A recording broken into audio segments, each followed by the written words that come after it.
So my name is Heather Meadows-Adamson. I'm a premium tutor here at Applerouth. I've been with Applerouth for about, I guess, almost 6 years now, 6 years and a couple months, which is crazy.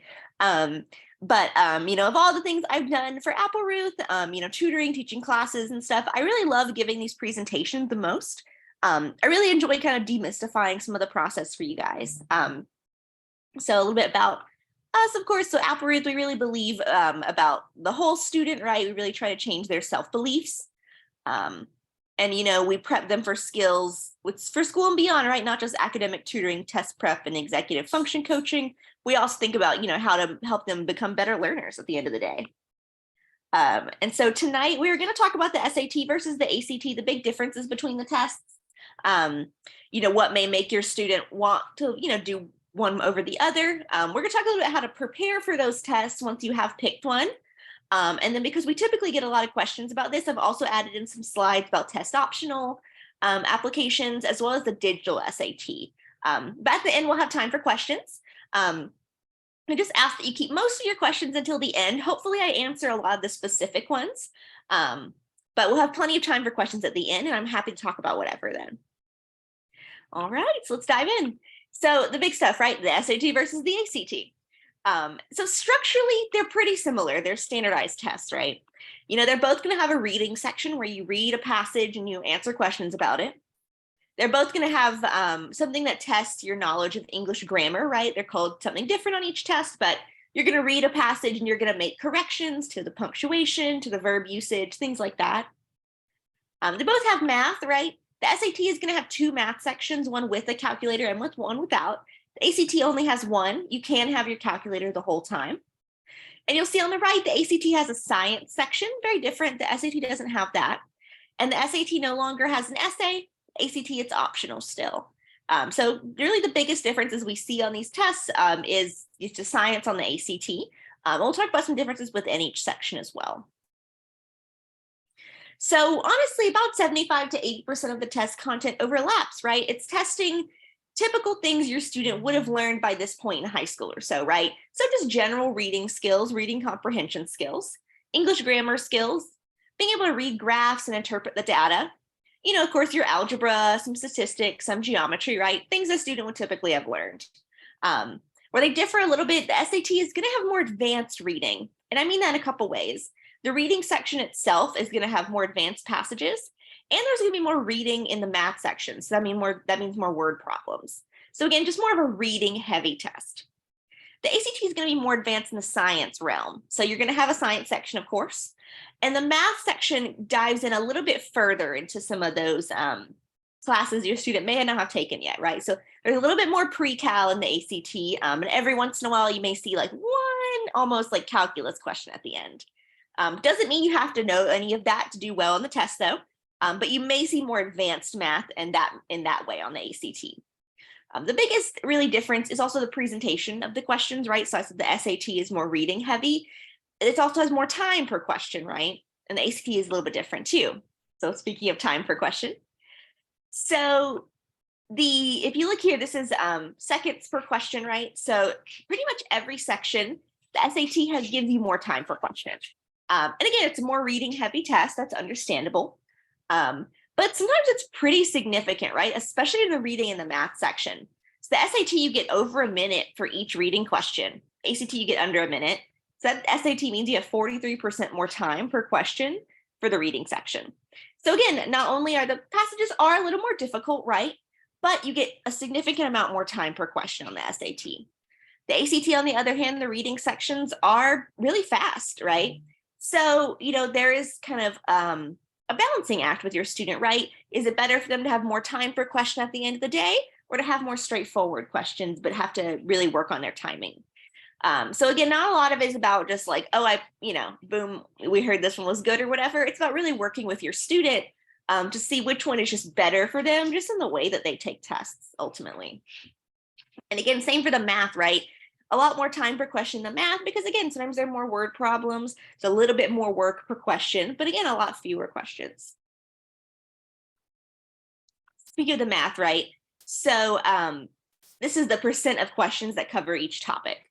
So if you look here, you see the SAT and the ACT both have Algebra 2 material. That's pretty heavily, right? So Algebra 2, it may be called something different at your school, but typically it's going to be something they take sophomore or junior year, depending on what track they're in. And so really Algebra 2 is going to, obviously, as you see here, make a core amount of math questions you see. So I really recommend waiting until your student has finished or almost finished Algebra 2 to begin your testing. We'll talk about timelines in a little bit as well, but just keep that on in mind. But you look here, right, the SAT, by and large, most questions are Algebra 2 based, right, or algebra based. The ACT a little bit different, right? You see 46%, that's a good chunk, of course, but 25%, you know, a little under 25% of the questions are geometry and then, you know, arithmetic, data analysis. Compared to the 6% of geometry on the SAT, that's a big difference. So if your student, it's been a while since your student took geometry and they were taking the ACT, it could be worth some brushing up on. If they're hearing this and they're like, I hated geometry, maybe the SAT is more their direction, right? They're about the same as far as arithmetic and data analysis goes. That's really a large category. It can cover lots of different things from averaging things, right, to stats, you know, finding the median, percentage work. It could also cover things like probability, right, and patterns. So there's a lot of variety within that section. And again, you'll see trig at the end too. ACT has a little more trig. SAT is only about 2%. That's really 1 or 2 questions on the SAT at most. So again, if your student is not, you know, learned any trig yet, it could be worth thinking about that as well. Trig is going to be typically taught, most students either take a trig class or a pre-cal class. Typically it's taught in one of those, but the basics that are on each test aren't terrible to teach yourself, just from a tutor's perspective. But again, right, it's much more evenly distributed on the ACT versus the SAT. So you could play to your students' strengths or, you know, or just preferences one way or the other here with the math section. The reading section, right? So here, right, these kind of represent the difficulty levels, right? So the SAT, you get 5 passages and the difficulty levels can vary, right? The first passage you could have is pretty approachable. It's, you know, it could be, because I'm trying to think on top of my head, could be, feels like, you know, like a National Geographic article, nothing too crazy. But then the next passage you get could be something written by Abraham Lincoln or Alexander Hamilton, right? Really old language, which for some students is just hard to read, right? Some students feel pretty comfortable with that. And so the varied, how you really have varied difficulty is sometimes a little, you know, overwhelming for students. The SAT does tend to take passages that are longer and older sometimes. Like I said, you have a historical passage on the SAT, and that one could come from, you know, anywhere around the American Revolution to the 1950s. There's also a literature passage, which could also be older too, right? You could have a Jane Austen piece. So again, it's more difficult in different ways, but remember that you have a lot more time per question on the SAT reading section. You have 65 minutes. That's over an hour for this. So again, if your student is someone who's just a slower reader or something, that could play to their strengths there. But in addition, right, over an hour of reading section, that's a lot, right? It's a little overwhelming. Sometimes the students get fatigued by that. It's just different things to think about. The ACT, on the other hand, it only has 4 reading pieces, and they're pretty consistent difficulty. I would really categorize it as like magazine difficulty, something you would see in National Geographic, Popular Science, like not academic journals, nothing too crazy, but pretty approachable language. But it's fast, right? The ACT, you have to do, I'm losing track of, you have to do 40 questions in 30 minutes. I think that's right, off the top of my head. Sorry, I can't see the numbers. But either way, you're getting less than a minute per question in addition to reading the passages. It's very, very fast. So the SAT reading, you get some more difficult passages. You get a lot more time per question. The ACT reading, the passages are pretty approachable and they're shorter, but it's a very fast section. So again, just weighing that between what your student is better at and what they prefer to at the end of the day. The science section is really unlike anything on the SAT. So the SAT does have science mixed into other sections. So like in the reading section, you're going to read a science passage about an experiment or something like that, and there may be a couple graphs, right? But ultimately, it's not going to ask you super detailed scientific knowledge. So the ACT science Also isn't going to ask you specific scientific knowledge typically. What happens a lot of times, some students will take an ACT or take a practice one or something, and they're a student who is in, has taken AP biology, AP physics, AP chem. They're excellent in science classes. They love science classes. And they end up doing not as well as they would have liked on the ACT science section. And they get really upset about that, which I understand, right? And that's because the ACT science section isn't really testing your knowledge of science. Very misleading, right? What instead it's doing is it's presenting you with an experiment. It presents you with the results of that experiment, and you have to just interpret the results and answer questions about them. You are not supposed to know anything about it, right? So we look at this thing on the right-hand side. We see something about cyanobacteria and how they convert light into energy and different frequencies and colors of light they convert. We learn generally about this in class, right? We learn about bacteria. We learn about light frequencies and things like that. But you're not necessarily expected to know, which exact bacteria these are. Instead, you're going to get questions about, like, at a frequency of 500, which species absorbed more light, things like that, right? And you go to this graph and you kind of compare them. So things like that.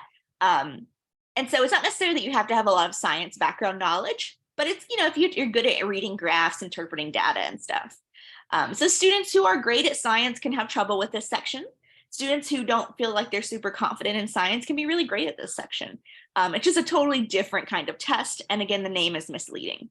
So something that's interesting though, right? If your student likes things like this, likes reading data, would rather do this than read a Jane Austen passage, something to think about when you're doing the ACT.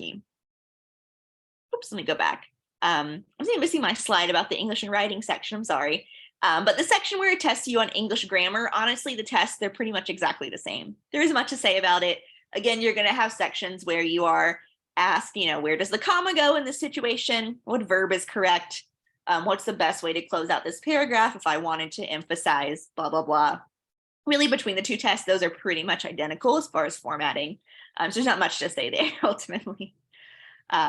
So those are the big differences between each section on each test. And, if your student's sitting here with you, they may have been like, yeah, I feel like that's better. They may have strong feelings about it or something. If they don't, though, we can kind of talk about how you work, how do you, go forward next and you decide those things. So nuts and bolts, right? How do you actually take the tests? So the SAT is run by the College Board, which is a private company that runs the PSAT as well as the AP exams. You probably have heard of them before. You probably already have an account because you've taken the PSAT. So you log on to that same account and you go on there and you can register for the SAT. The ACT is a different company, so it's a different website. But same process, act.org, you register and you sign up for a test. Nothing too crazy there. But just remember they are separate. So if you are a student who has accommodations as well, you want to make sure you get those on the tests, right? Because, there's a reason you need them, right? You need those to do your full potential. You want to do these on these tests as well. There are a little bit different processes for each as well. So if your student wants to take the SAT, what's nice is since the College Board operates all these tests, you only have to send one application in for accommodations to the College Board. And if it's approved, then for any future SAT, AP exam, PSAT, you're going to automatically get those, whatever that accommodation is, whether it's, there's dozens of accommodations now, depending on whatever you need, right? You're going to get those. ACT is a little bit weirder. For some reason, you have to send in separate applications each time you want to take the ACT. For example, if you want to take the ACT in February and in April, you got to send in the application twice for each testing. A little bit weird, but just keep in mind that's how it works. What's nice though is that for all of these, you do this through your school's guidance counselor. So you guys cannot go on your own and submit this application. It has to be done through your school. So your school's guidance counselor or disabilities coordinator, whoever you work with, will be the one to submit the paperwork. You just need to go talk to them and let them know that you want to do that, and they can work with you. The biggest thing too is remember this takes a little bit of time to process. So if you're wanting to take the test next month, you probably won't get it in time for that. And as a reminder, colleges cannot see if you've taken a test with or without accommodations. That is against the law.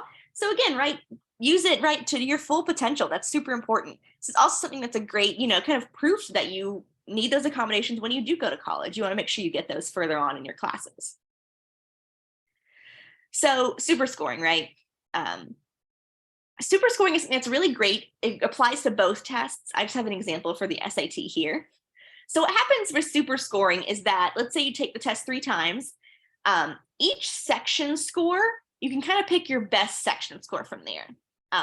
So the SAT, they actually combine those reading and writings and call it a verbal. So for the SAT score, it's out of 1600 and you can get 2 pieces. Your verbal is out of 800, your math is out of 800. So let's say the first time you take it is in March. Take this away. And you did okay in the verbal and you did really great in the math. You're really proud of that math score. You take it again in May, but you had a cold that day and honestly, you were just tired of exams. You were taking your finals. You were not feeling it. So you didn't do as well as you did the first time. That's totally fine. It happens. Take it again in June. You're like, you know what? I was pretty happy with my math score, but I'm not really that happy with my verbal score. So leading up to June, you do a lot of studying, you do a lot of practice, you really work on your verbal, and it goes up a good bit. So what's nice is most schools in the US, about 80 to 90% of schools are going to accept super scores. What that means is that when you send in your scores, they're going to automatically pick the highest from each section, and they're going to consider that your score. So again, it's kind of like a best of score. So for this person, they would take their math from March and their verbal from June to get a highest score of 1330. Kind of show you what that would look like for an ACT. ACT has 4 numbers for the 4 sections. So you have your English, you're going to have your math, you're going to have your reading, and you're going to have your science. Right, so let's say the first time you take it, you get, and the ACT is out of 36. You're going to get a 21 on your English, you get 19 on your math, you get a 28 on your reading, and then you get a 25 on your science. I'm just making these numbers up. You take it again, you work on your stuff, right? You really work on it. And so what would happen here, right? So for these, you would, they would take your highest of each section, and they would combine that and look at that as your composite score there. And what happens to the SAT, they add these 2 together. The ACT, they average these numbers out. So it's also out of 36. So whatever that average would be. So super scoring is really great, right? It's a great tool to have, and it can really help, especially if you are thinking about this ahead of time, right? And really planning out your stuff. So if you're planning out and you're making sure there's enough time for you to take multiple tests, you can really make sure you have, emphasize your strengths here.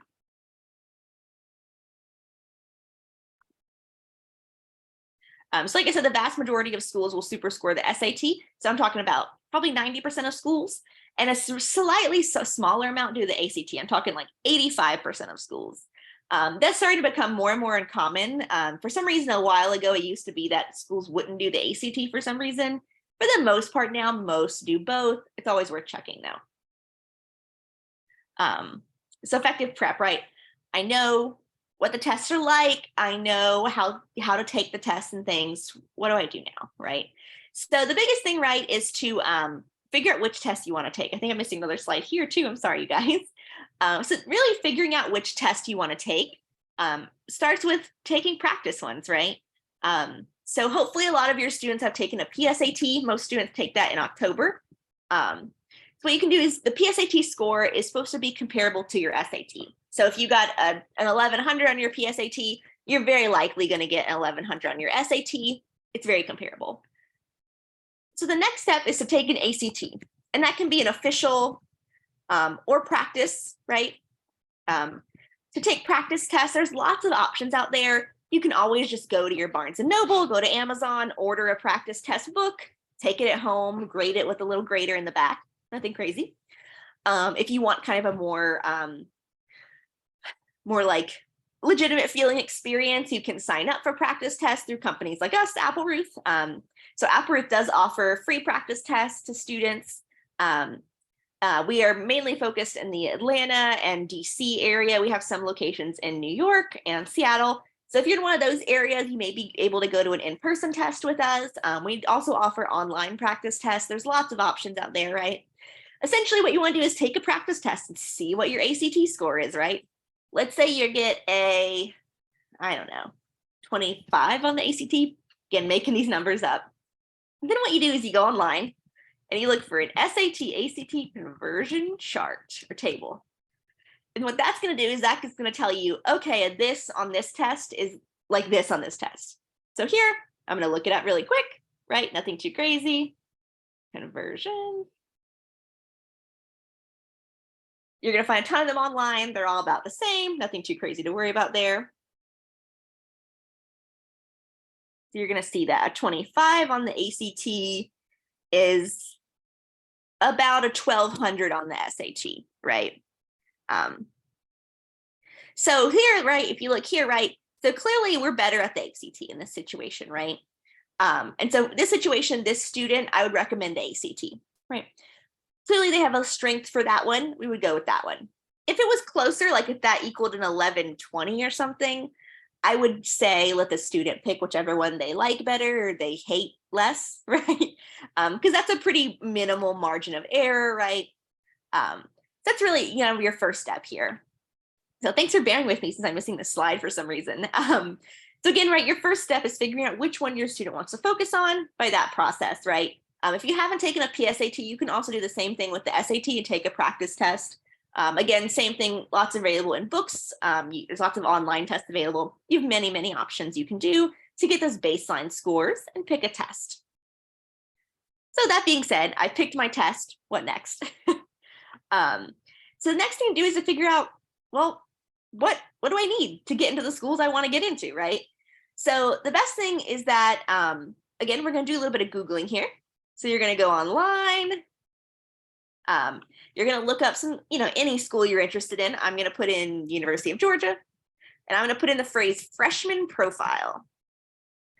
And so what that happens is when I Google that, schools love to brag about their most recently admitted freshman classes. They love to say, oh, this class, they come from 50 different countries. They play 100 different instruments. There's 56% female, or all these different stats, which are interesting. But what you're going to look for is you're going to look for the GPA and the testing stats, right? So you're going to go down. If you only see one testing number, like we accept, if you only see one number and it's like, I don't know, 1300 to 1400, that's going to be your middle 50th percentile. So middle 50th percentile, the way those percentiles work is that that's the middle 50% of students, right? 50% of students that landed exactly in the middle, that's the range of scores they had. Your goal, if you're looking to apply to this school, is to be in that range, right? Even if a school has more than one number, you're going to have some other ones, right? So the bottom 25% could be like 1,000, or we'll say 1,100 to 1,290. We'll bump up to that number. And the top 25% will be 1,400 to 1,600, right? If you see three numbers, you're looking for the middle 50th percentile. And the reason why we want to look at this one and we don't want to say, oh, I just need 1,100 to get in. Those students probably have another reason they're getting into the school, whether they're athletes, whether their parents paid for a new library or something, right? There's a reason they're getting in. So unless you guys are really good at a sport or you have a lot of money laying around to make a new library, you're probably going to want to think about this middle 50th percentile here. We're also not going to stress about the top 25% either, right? For these students, maybe they consider this school a safety school. Essentially, they're overachieving here. We're not going to stress ourselves out trying to be in that range. When this range, again, half of the students that were accepted were in this range. So again, you're going to look up that school. You're going to look for these numbers. Something else I really recommend for all the families is to, make a shared Google Doc, get a notebook you guys keep on the dining room table, something, and start doing this research on schools, right? Ask your student, what are all the schools you're interested in? Students, maybe ask your parents, what are the schools you'd like me to consider, right? And have conversations about them as a family. Answer big questions like, how much is this one? Is this one too far away? Is this one too close? Things like that. But also, go through your list of schools and look up these numbers. And you should have a list of schools and you should have a list of test scores next to them. And see how that compares to where you are, right? So you took those baseline tests. Okay, well, I took a baseline test and my baseline score is 1,100. And I really want to go to UGA. I need to do some work, right? Talk to yourself and say, okay, this is what needs to happen. So I need to do some prep. I need to do some studying. I need to do some work. Kind of make those decisions from there, right? It gives you a nice snapshot of where you stand and what it looks like for you to get that application ready to send off. So again, this is a really key part in the process. That's not even about taking a test. It's about just being prepared and doing your homework beforehand. So again, if you guys are doing this before, it's time to start stressing about applications. It's going to save you a lot of stress. Again, the earlier you can kind of think about these numbers, the better. So you've got those numbers, right? What do I do next? So So again, right, we talked about super scoring. So what you want to do next is look at your calendar and think about, when do I take the test, right? So again, we want to plan for multiple test dates. We talked about super scoring a minute ago. That's a great, benefit. It also allows you to gain confidence over time. The first time you take a test is stressful, right? You're up at like 8 a.m. You don't want to be there. It's so early. Maybe you have to take it at a different school, so you're not familiar with where you are. There's a dozen things happening, right? So the second time you take it, you know how the process works. You're ready for it. Also negates any difficulty or scoring fluctuation. Again, maybe you don't feel well that morning. Maybe there was more trig than you expected on the math section. Lots of different things that could happen there. It also allows you to set incremental goals, like that student who maybe needs to go 200 SAT points up. They're not trying to do that in one go. They're saying, okay, I'm going to work on my math this time and my verbal next time, things like that. Here at Applerouth, we really recommend to plan for 3 test dates and stop once you reach your goal. If you're done at 2, you're done at 2. We really haven't seen students make any significant increases after 3 test dates. The situation where you would take the test a 4th time or something would be if let's say your ACT score is at a 26 and you get a scholarship if it goes to a 27, right? Little incremental things like that where you're like, oh, if I get a little bit higher, I get something, that's worth it. This is my favorite slide in the whole presentation. You have lots of opportunities to take either test, right? And so what's nice here is you can really think about your students' schedule and what they do at school, right? And what's nice too is that they're really paired well. So like in the fall, you're gonna have a really nice set of 3 SATs that are kind of all back to back. But does your student play a fall sport? Probably not in the mix. So maybe your student needs to think about these spring SATs, March, May, and June, right? Maybe your student is in the spring musical every year, so they need to think about, fall ACTs. Maybe they want to do these 3 or something, right? There's also the summer ones, right? April, June, July. Maybe your student goes away for summer camp every summer, so these don't work. Maybe they do April and then they do September, October. There's so many options here, right? So many scenarios you can think of as well. But again, right, if you're thinking of this ahead of time, you have time to plan it out, right? You have time to say, okay, my student is going to take the December, February, and April ACTs. So what I'm going to do is I'm going to look up those dates. What's nice is they're always in the same month and they're always in the same weekend. So for example, the February ACT is always the 2nd Saturday in February, barring anything crazy. So you can pretty comfortably predict it. And you can also go online and easily be like 2024 ACT dates or whatever. And they should be available. It's okay. We don't need to plan anything for that Saturday, right? Or just put that on the calendar. And what's nice too, right, is you're not stressing about it. So if your students, let's say this is this December, for example. So in October, November, you guys need to start studying, right? You need to start thinking about some practice stuff to do. It gives you time between December and February to do some more studying. It gives you time between February and April to do some more studying, right? So again, it leaves you guys enough time. You're not trying to, cram information in, which doesn't really work for these tests anyway. It's not like just listing off dates or something. It makes everyone less stressed across the board. And again, right, you're making sure there's no time conflicts or scheduling conflicts or anything like that. Again, I'm making sure you're avoiding your students' busy seasons. You're saving them some stress as well. So really, ultimately, the biggest message here is plan stuff ahead of time, and it's just going to be better for the whole family in general. So another thing too is you must take the practice test, right? We talked about taking the practice test for the first time to get a baseline score to see what am I scoring at. And then, as you're studying, take another one, right? Let's say you've been studying for about a month, doing an hour or 2 of work a week. Okay, where am I at now? How has that changed it? And what's nice too is that if you take these practice tests, you can look at what you got, look what you missed, right? Okay, I did pretty well, but I seem to miss every question about commas on the English and writing sections. So I clearly need to review my comma rules, right? I'm doing pretty well, but I keep running out of time on the reading. I'm doing well, but I did really bad on the Jane Austen reading passage, right? And so what this tells you is it tells you your weak spots, right? What's good about that is it allows you to make sure your studying, your prep is actually doing some help, right? Because if you need to work on your commas, but you've been just doing math practice, what's the point in that, right? You need to do comma practice. So make sure that your studying is actually being useful, makes you more efficient with your time, and also, lets you know how you're doing, right? So this is important to keep on doing it throughout this whole process while you're, studying in general. And of course, when you're taking the official test, it's also part of it. So that's nice to have that to check up on. Okay, I know it's like we're getting towards the end, right? So I'm gonna talk a little bit about test optional. What does that kind of mean now? And a little bit about digital SAT, and then we'll have lots of time for questions. So the new world order is largely test optional, but it doesn't mean a strong test score isn't going to help you out. What we're going to do is we're going to talk about the different situations when you would consider sending or not sending a test score. So there have been other things we've been doing this whole time that have technically been optional, right? It's always been optional to take hard classes. It's always been optional to take AP classes, to join clubs, right? They never required those to graduate high school, but those have always been things that really strengthen our application. And so really what's happening now is test scores have moved from being something like the GPA where you have to send it to being more like this, a tool you use to make your application look good, right? So the same way that we, are like, oh, I want to be president of the French club or whatever. We think about, oh, I want to send in a good ACT score. It's going to make my application look better. It's kind of more into that area now is what we're thinking about with the test scores. What does test optional mean, right? It means a college will consider your application complete if you sent the test score. If you didn't send a test score, they'll assume you meant to do that, and they'll consider that one complete as well. So if you don't have a score, they won't care. They won't think about it. If you did send a score, they will look at it, right? So pretty much just, they will treat them equally, supposedly, right?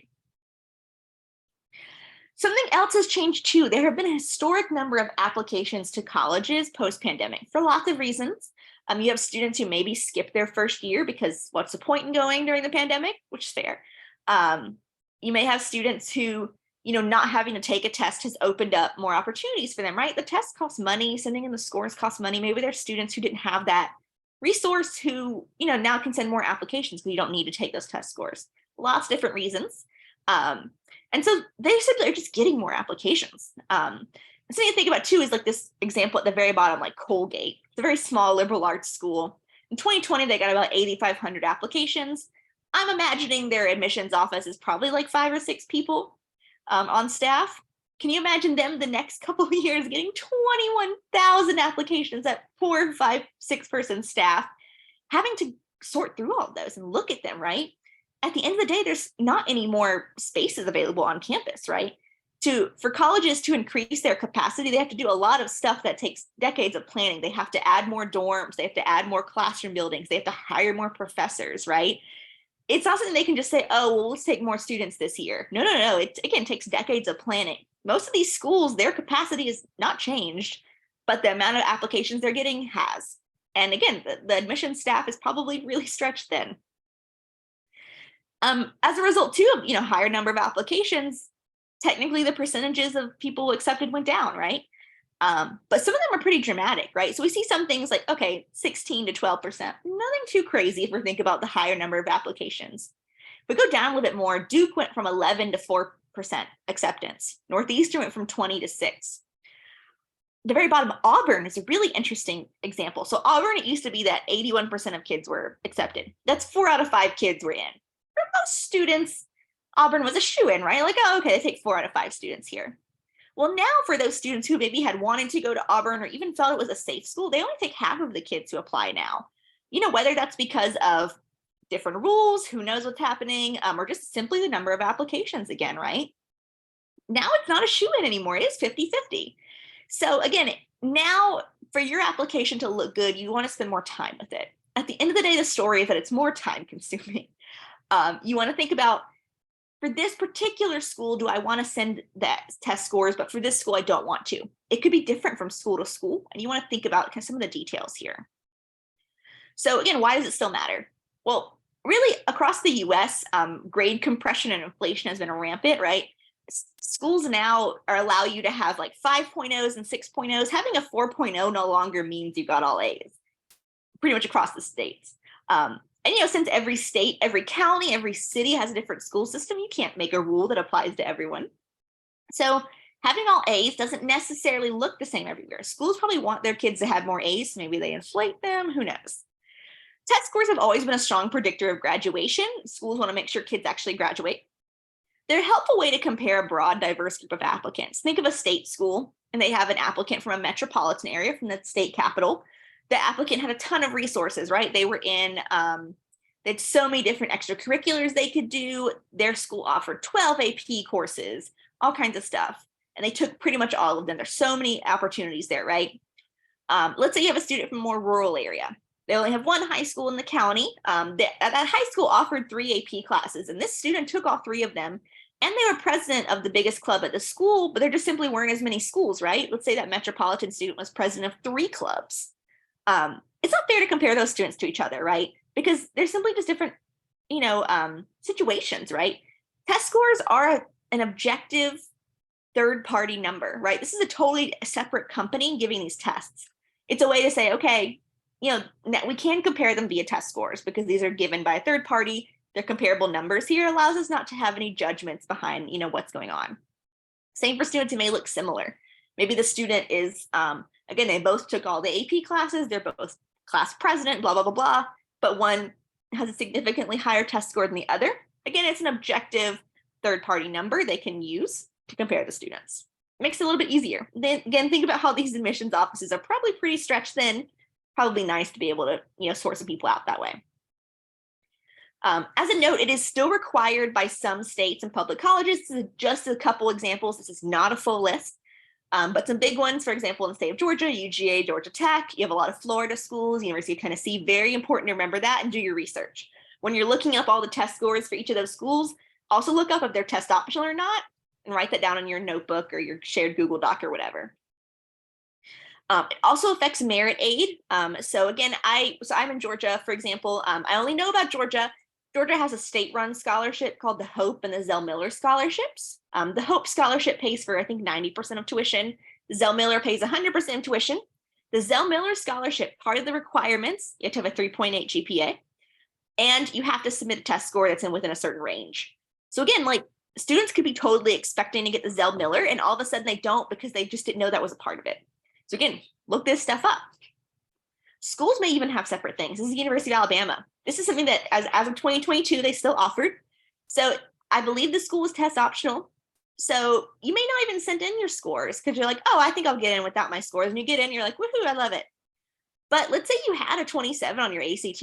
Just by sending in that score, you're going to get $8,000 a year. That's a lot. Even something else to think about. What if I study a little bit and I try to bump my score up to 29 on the ACT? That's almost doubling my money, right? So again, everything is just more time consuming. You have to do more research on each school to look up each of these situations to see, for this school, if I send my test scores in, I get an insane amount of money. It is worth me taking the test and even trying to increase my score to get more money. So do I send in my test scores or not? The biggest thing is, are they going to add value to the application, right? We talked about them being similar to being class president and, taking AP classes and stuff. Is it something that fits in with the rest of the message you put in your application so far? Could depend on your GPA, right?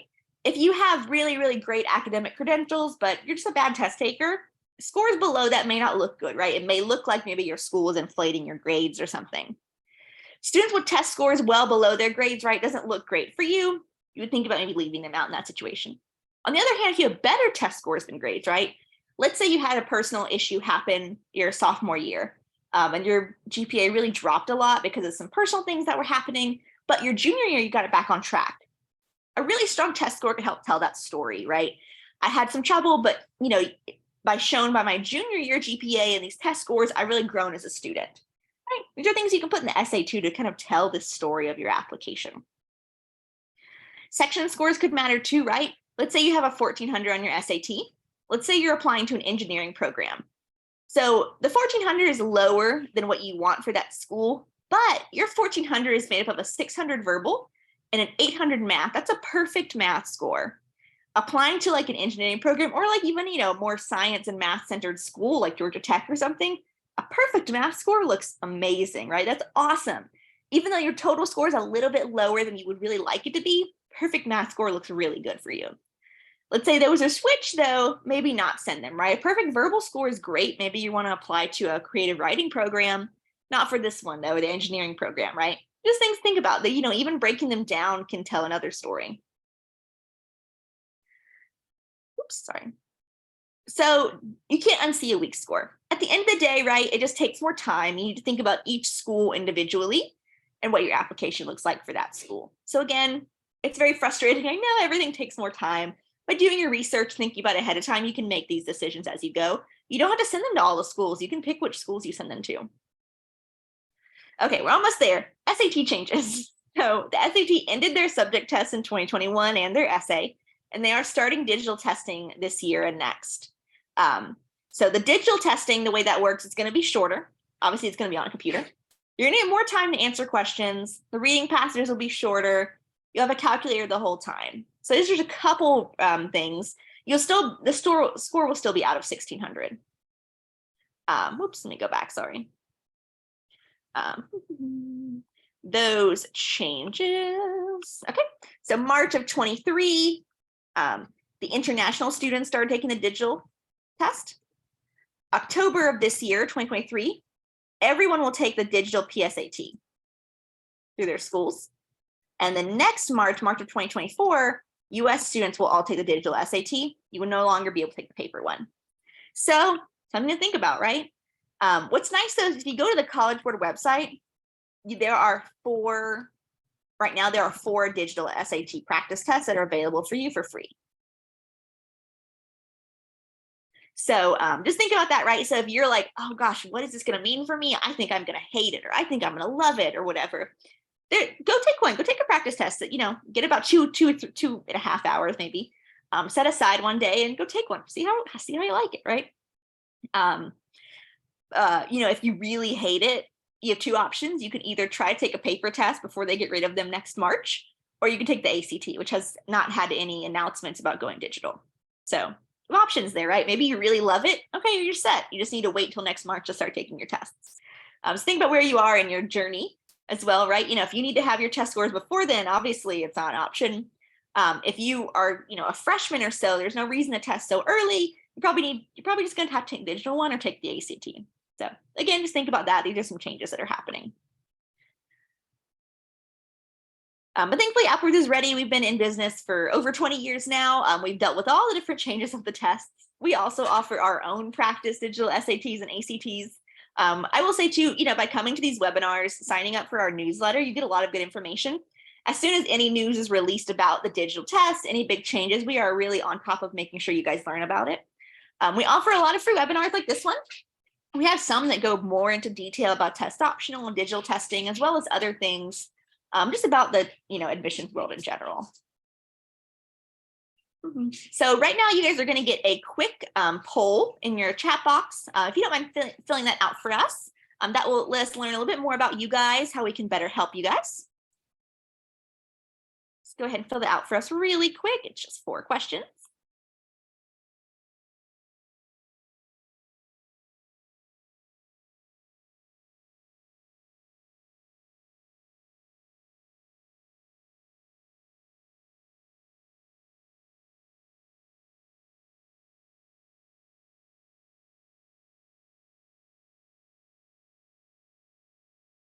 All right. Now that you guys have done that, let's get into the questions, right? Please submit your questions through the Q&A function, and we have plenty of time to talk about a lot of stuff. All right. Okay, so the first person asked, do fewer colleges accept ACT compared to SAT super scoring? I think I mentioned that, but I would say about 90% of schools accept SAT, maybe 85% accept ACT. It's like a really small difference. So for the most part, they're almost equal.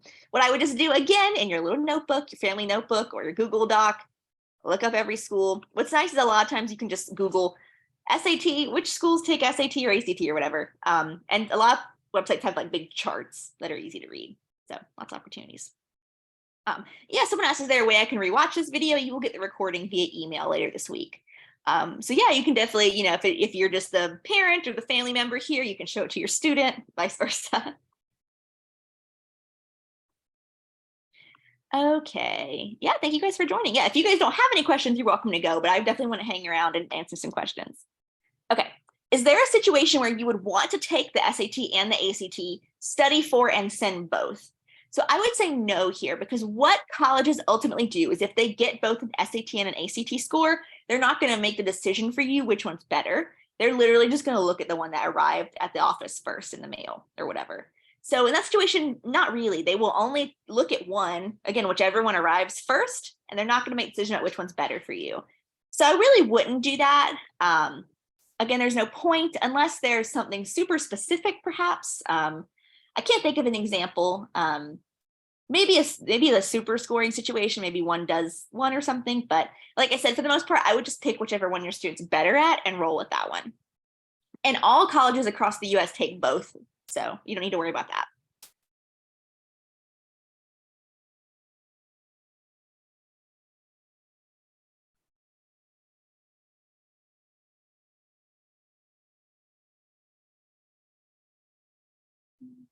Yeah, feel free to send me your questions if you want me to go back to a slide or something. If you want to ask more questions about something, happy to dive deeper into it.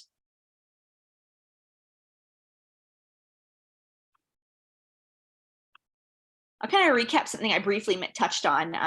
So if you think about when should my student test, again, we're talking about Algebra 2 being a key part of that. Let's say your student is in an advanced math curriculum. They took Algebra 2 as a sophomore. Oops. Your student took Algebra 2 as a sophomore, then that's a lot of it, right? They could start testing as early as summer before junior year, right? So, and they can test fall of junior year as well. Maybe they do a fall sport, you wait till spring, you have a lot of time, right? If your student is taking Algebra 2 as a junior, I would recommend start testing spring of junior year. So you don't have to wait until you finish the class to test, right? You can, just wait till you have most of it under your belt, mostly, right? So by spring of your junior year, maybe you're looking at like a March, April test. You have most of that Algebra 2 in your brain. By starting to test, you're starting to get used to the tests, start to work on your other sections, right? But I would still recommend to take one more the summer after junior year.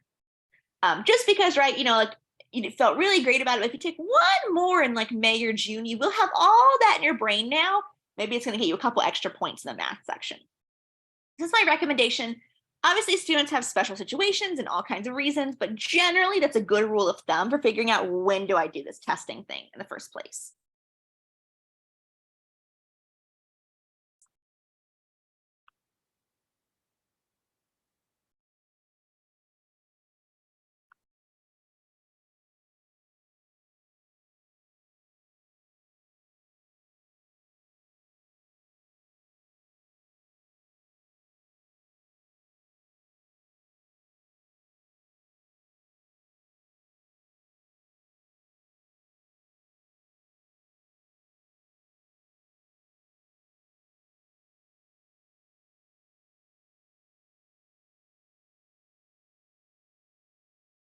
If you guys don't have any other questions, like I said, you are free to go. I'll hang around for another minute or two in case anyone does have any questions come up. You will get the recording of this, like I said, in your email later this week too. But yeah, if you guys are leaving us, thanks for joining us. At the bottom of the screen, you do have our contact info. If you have any questions about our services or anything, we're happy to help you out. Like I said, we offer practice tests online and in person. We also offer group classes and one-on-one tutoring online and in person in our certain markets and stuff. So lots of stuff out there to help you.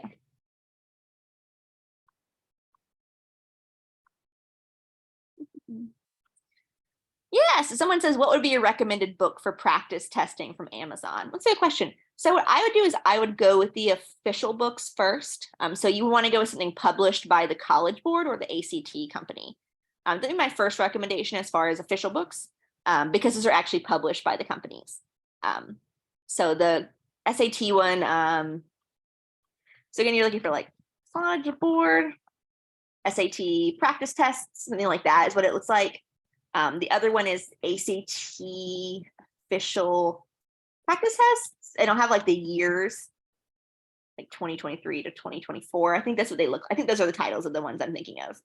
But yeah, that's where I would go if you're just wanting to do like studying from a book. There's also other options too. So both companies have like online lessons you can take. Applerouth also offers online lessons. So that's something you're thinking about. It's always an option. But those are the books I'd recommend. Go with the ones made by the companies first. And then again, there's 1,000 people who make books out there. So Your results may vary from each book. Of course, I am going to promote Applerouth does have a book as well that you can purchase. That one, obviously, I really like. So if you're looking for something more about lessons specifically, I'd recommend the Applerouth book, which you can order on our website. Yeah, happy to help.